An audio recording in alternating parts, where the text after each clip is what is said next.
xuống ngựa lên xe nhận bao lời quá mỹ. Thực thế xa cơ mới ngậm ngùi ra đời. Nuốt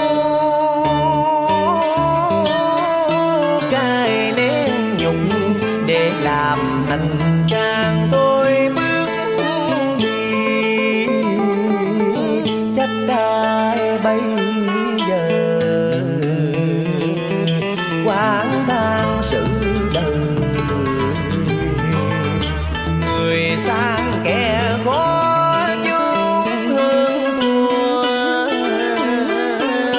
Thế gian đen bạc nghĩa tình đành sao để